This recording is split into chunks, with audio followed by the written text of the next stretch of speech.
Assalamualaikum warahmatullahi wabarakatuh.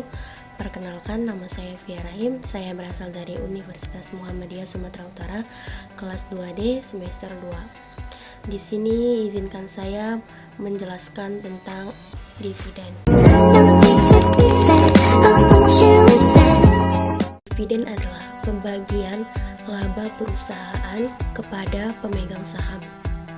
Dividen ini dapat dibayarkan dalam bentuk uang tunai, saham, barang, strip, atau janji utang. Dividen merupakan sebuah istilah yang digunakan dalam investasi saham yang merujuk kepada laba bersih dari sebuah perusahaan.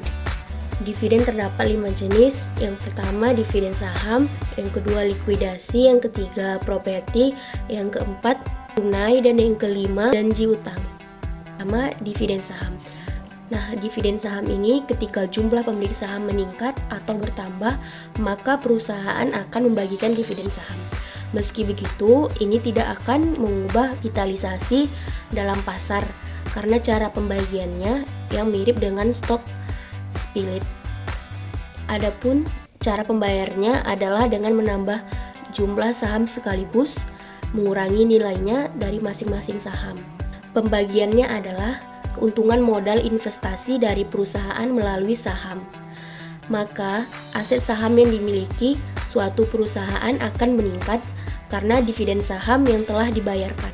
2. Dividen likuidasi memiliki arti pengembalian modal dari suatu perusahaan kepada pemilik saham. Apabila perusahaan mengalami kebangkrutan, maka perusahaan pun berhak untuk mengembalikan saham modal kepada pemilik saham. Tujuannya agar perusahaan tidak memiliki utang atau masalah di masa depan. 3. Dividen tunai. Pembagian dividen tunai ini berarti pembagian keuntungan modal investasi yang dilakukan secara tunai. Bisa jadi perusahaan akan membayarkan dividen tunai sebanyak 2 atau sampai 4 kali dalam 1 tahun. Dana pembayaran dividen tunai akan diambil dari keuntungan yang ditahan perusahaan, jadi laba otomatis ditahan secara kas, perusahaan akan berkurang. 4. Dividen properti.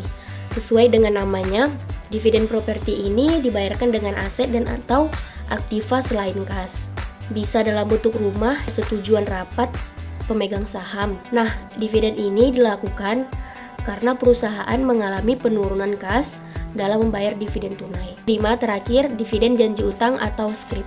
Metode pembayaran dividen scrip atau janji utang ini dibuat dengan janji utang perusahaan untuk para pemegang saham.